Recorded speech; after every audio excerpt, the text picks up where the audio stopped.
Hello, hello, hello, my friends. Hi there. It is 8 p.m. on Monday, what is it? The 17th. Giving a shout out to my friend Monica Sue. Happy birthday.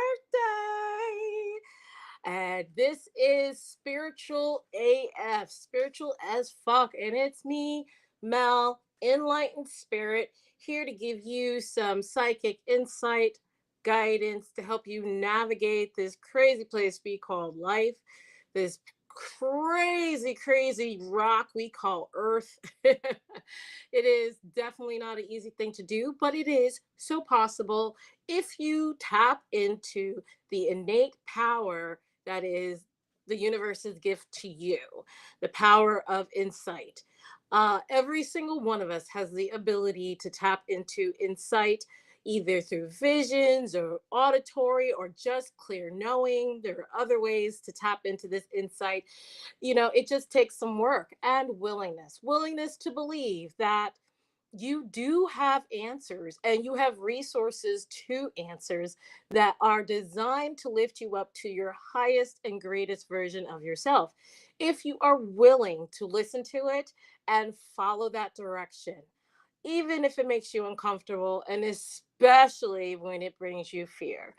So that's the difference between me and some people and other people. But there is a whole group of practitioners who specialize in wellness, physical, emotional, mental, energetic wellness.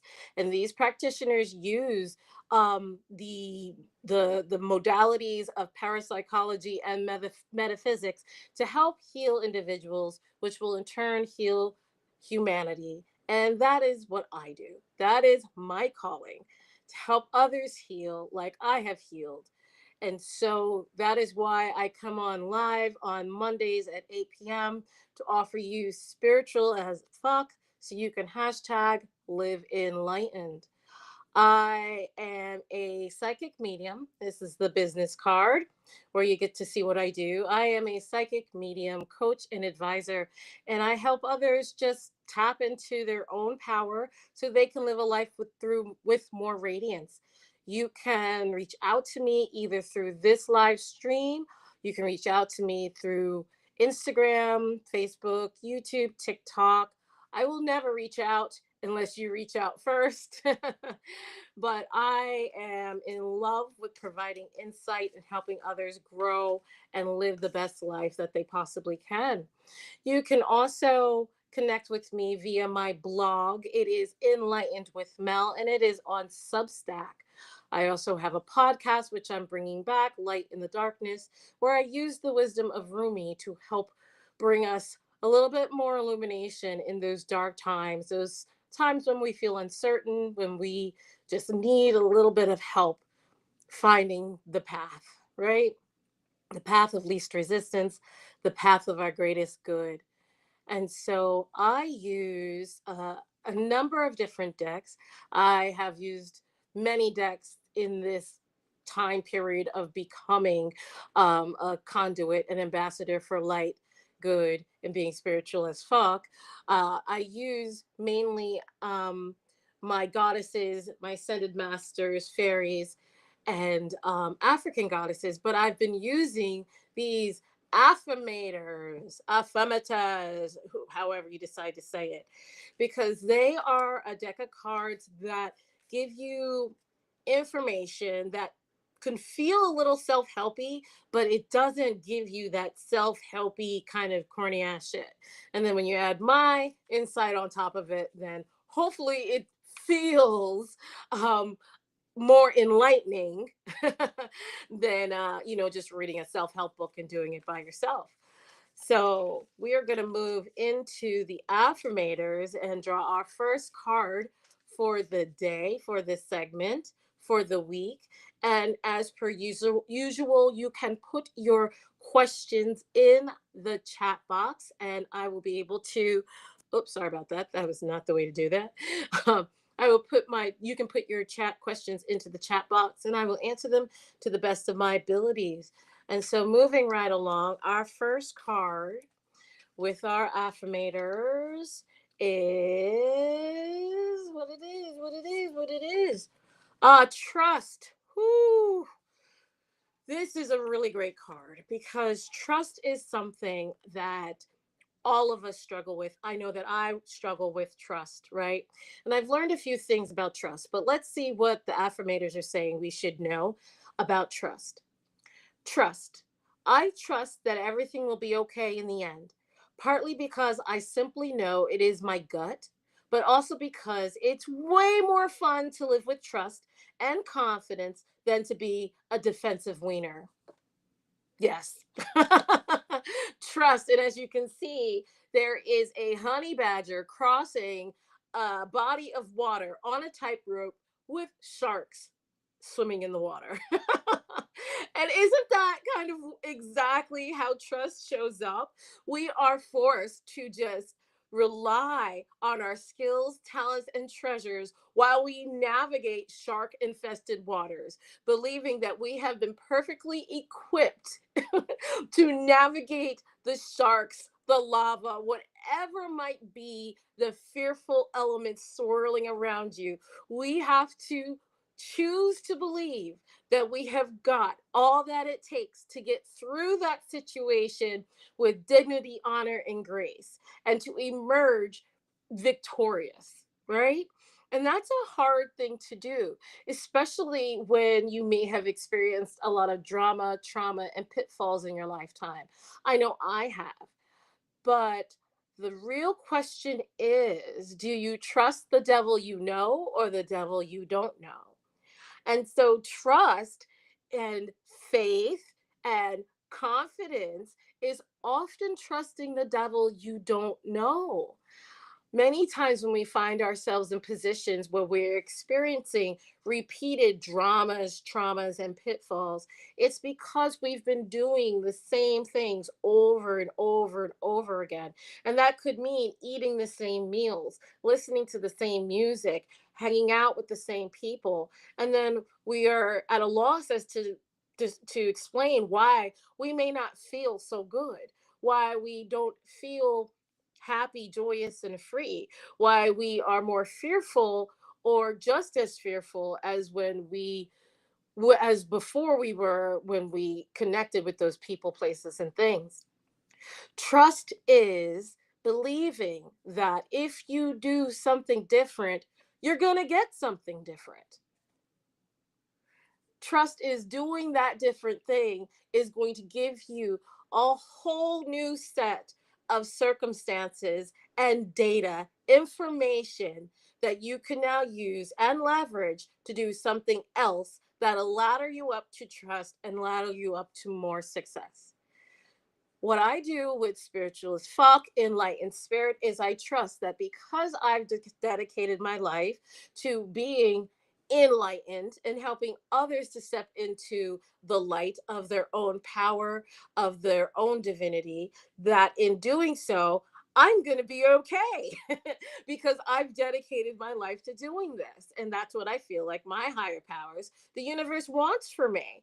And so even when I have moments where I feel my pocketbook is lean, or when I'm stabbing away making videos or writing content that I'm not sure is going to get traction, I have to trust that just taking the steps is going to lead me to a successful outcome. Because why else would I have been brought to do this if not to succeed, if not to help others along the way? This often does require that we reevaluate what our idea of success means, what our idea of victory means. And so it doesn't always mean having fat stacks of cash. Many times it could mean drawing more people, more resources into your community, giving yourself new insight so you can do the next best thing. Trust can often sometimes be used in the synonym for trust that I like to use actually is confidence. I can be confident that science says that when you do something different, you get something different. And that's why I keep doing different things, because it'll leverage me to a higher, greater version of myself. Einstein says that you cannot cure a problem with the same consciousness that created it. You need a new consciousness. In short, you need new shit in your brain to fix the shit in your brain. And that's why I brought you guys spiritual AF, spiritual as fuck, enlightened spirit, and Enlightened with Mel, my blog and podcast. So moving right along, the universe wants us to have trust this week that everything that's happening is happening for our greater good, not for our demise. And so, in trusting, they want us to be bold. They want us to be brave. And that is not an easy thing to do, right? What is bravery? Bravery is courage, acting in your best interest, even if it feels scary, even if you are uncertain of the outcome. When you allow yourself some quiet time to go in deeply, to see what makes you tick, to see what really truly resonates in your heart, your mind, your spirit, you can see that when you are bold in acting as your truest self, you will cultivate trust for yourself, and you will be astounded by the amazing outcomes that show up in your life. This can be vocationally, this can be emotionally, this can be physically, it can be spiritually. But what they are saying is be bold. Do not play small, do not hold yourself back. Don't be afraid to break a few eggs, because when you break those motherfucking eggs, you end up getting an omelet or a cake. That's where they had me. They had me at cake. So we got to break those eggs to get a cake. So go ahead and break them. You're going to be okay, as long as you trust that you are working in your highest and greatest good, and you're willing to take some chances so you can have a new orientation in life, not just sticking with the old reliable that you already know brings you misery, dissatisfaction, all that other stuff you don't enjoy. So, moving right along into our goddesses, our ascended masters, into our fairies, as well as some insight from heaven. The first card we pull with our goddesses is bold. Freya has shown up. Oh my gosh. Ooh, this week is proving to be a little bit of a doozy, right? Right here we have trust. Something is trying to tell us to be prepared for this week. We have to trust. We have to be brazen to take big steps, to swing hard, swing big, and we have to be bold. So it's also asking us to take risks, to break those eggs. It looks like this week is gonna be a banger. Moving right along into the fairies to see what we can actually do to maybe have a little bit more confidence in the steps we're going to have to take this week. Put your questions in the chat box and we will answer them for you. And so our fairies are asking us to believe that happily ever after is possible. All right. So this is literally affirming that this week you are going to have some fear, right? This week you are not going to be sure about how anything is going to turn out. But the one thing they're asking you to trust and believe is that happily ever after is the ultimate end. So, having this confirmation, maybe you can do that thing you've been so scared to do. Maybe it's meditating. Maybe it's asking for a raise. Maybe it's showing up in a new venue where you don't know the people, but you are willing to try something different with your life. Whatever it is that you decide to do, the fairies are confirming that a happily ever after is going to be the end result.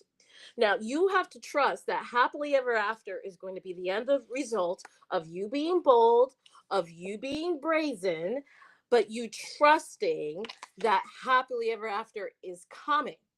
The problem is that happily ever after doesn't come in your time. It comes in the universe's time. So you are encouraged to sit back, wait, do not demand outcomes, do not demand results, and watch the magic unfold. And as you do so, you are going to gain not only information, not only data, but valuable insight, tips, tricks, strategies to help you navigate not just this crazy world outside of your brain, but the crazy world inside of your brain. Because I know it's crazy shit. I know I'm not alone with all the crazy shit that be going on in the brain pan. Moving right along. All right, we have Yogananda, and it's asking us to choose peace. All right, this is extremely important because we've been asked to trust the universe has got us, asked to trust that we have been given the talents, tricks, treasures, and abilities to navigate the waters around us. Not only have we been given the talents, tricks, treasures, and abilities, but we can be bold in utilizing those talents, tricks, abilities, and treasures. We have to doubly be brazen and bold and take some bigger swings. Go into areas that we may not be certain about, and we can do so because happily ever after is the end goal. Although we will not be able to dictate when happily ever after shows up, we are to trust that happily ever after is going to be our reward. We just have to do what it is that we need to do in order to move through those shark infested waters, that lava field, those landmines in our own hearts, our own spirits, our own minds. Now, in order to do so, we want to choose peace. Peace is a choice, right? I am also someone who can get off on drama. All right. I will say that drama excites me, right? When I choose to go towards drama, I'm going to get drama response, trauma response. I will be agitated. I will be even less trusting. I will be ugh, impatient. I will be more frustrated. Choice. The choice is, well, it is my choice to choose peace. And oftentimes, peace means choosing the opposite of frustration, which is patience, calm, and tolerance for myself. And as I do things that probably frustrate me, or I encounter people who frustrate me, to have tolerance for them, to have compassion. That is me choosing peace, right? When I want to choose drama. Peace is a choice. And they want you to explore how many times in your day do you choose perhaps catastrophic thinking and feeling rather than thinking and feeling that will bring you more peace, like trusting that the universe has got your back, trusting that the messages you've been receiving to be bold and to take swings are really here to help you have that happily ever after. Those are peaceful messages, even though they do ask you to do things that'll put you in uncertainty. Another way that I like to choose peace is to look at the things that scare me and think about them as not events that are designed to bring me fear, but events that are designed to bring me thrill, excitement, enthusiasm.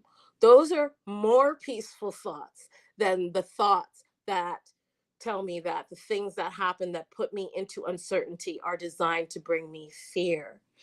Choosing peace is something we must practice.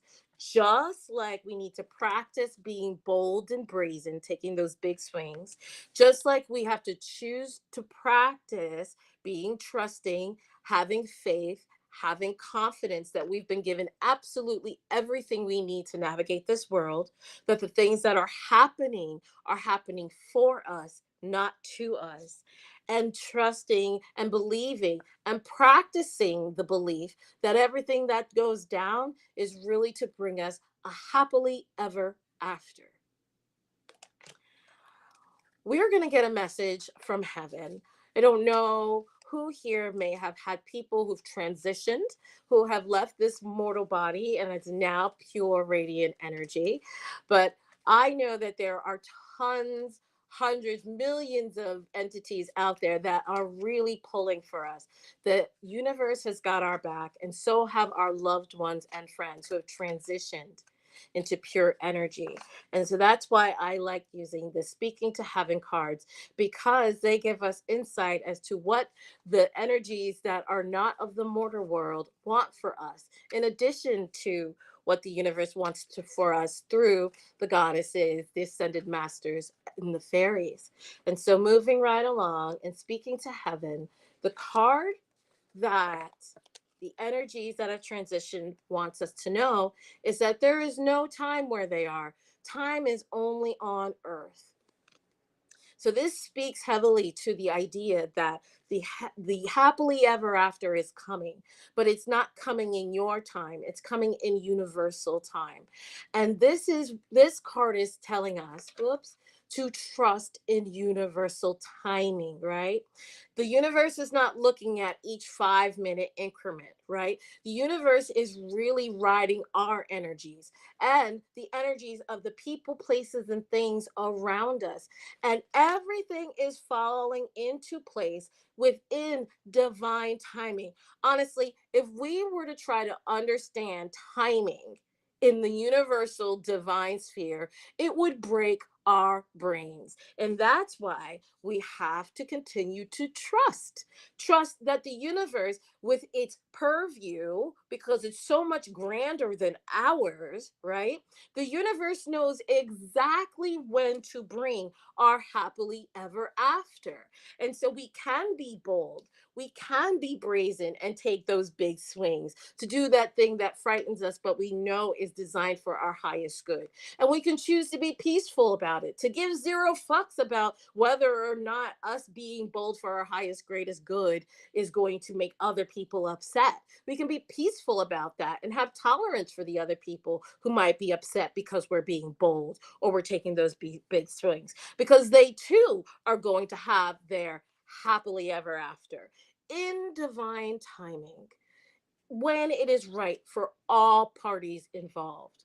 For those who have transitioned, they want you to know that time means nothing. So, although you may be here on this earth for a lot longer than you want, than you think you will, when it comes to seeing them, to them it's going to be like just a blink of an eye, just a millisecond, because they are still with you. The idea of time and time parting people is not a concept that they actually entertain. It is an earthly concept. And when we decide to choose peace, we can release that earthly concept and understand that time can be pretty subjective when we decide to choose peace.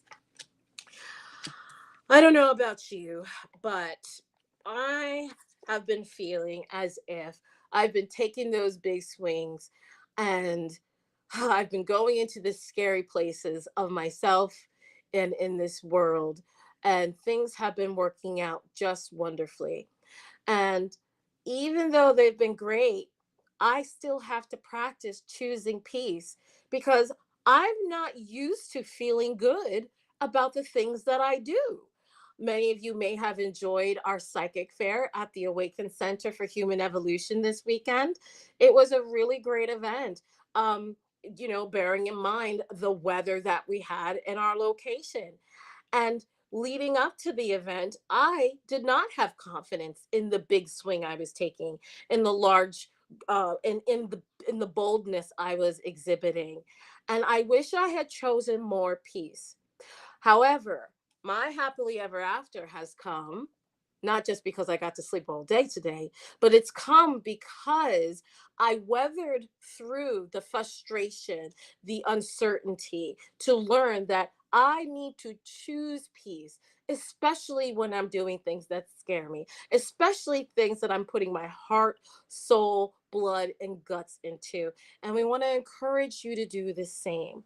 That although it might be frightening, right? And although it might seem like forever, it's not forever. Time is subjective. The period in which you are stressing or griping or pushing through is not going to last forever. So, why not choose peace throughout the process? That will help the process become not only more enjoyable, but will infuse you with more uh, of the qualities that really bring more love and light into your life, like tolerance, compassion, hope, confidence, love. Choosing peace is definitely a muscle I flexed this weekend, and I am sore. But what do we do just because we're sore? We take a rest day and we get right back at it. So I'm encouraging you all to choose peace as you take those big swings and you are bold, as you are brazen and break those eggs to make those omelets and those cakes, and that you trust that the universe is bringing you your happily ever after. Why? Because you are so very loved, you are so very guided, and you are so very protected because you are you, not because of what you've done and not because of what you've said, but because you are you. And that is your innate gift. That is your birthright that the universe bestows to each and every one of us. And so, hopefully, you will hold on to that thought, to that belief system, and that will be you practicing choosing peace. Thank you guys for showing up today. I really enjoy doing this, and I really hope that you've gotten what you've needed. If you have not, feel free to reach out to me. I am In-Lightened Spirit. That's INLIGHTENED Spirit. My name is Mel Thompson. However, you're following me on YouTube, Facebook, Instagram, or TikTok, you can always reach out to me, and I would love to provide you some one-on-one insight so you can hashtag live enlightened and spiritual as fuck. Have a good one, and I will see you next Monday. And I will tell you that next Monday is my birthday, and I am going to try to have a special guest on with me, and maybe the two of us, hopefully, fingers crossed, the two of us will be able to give you psychic, spiritual insight so you can what? Hashtag live enlightened and spiritual as fuck. So later, Gators. See you next week.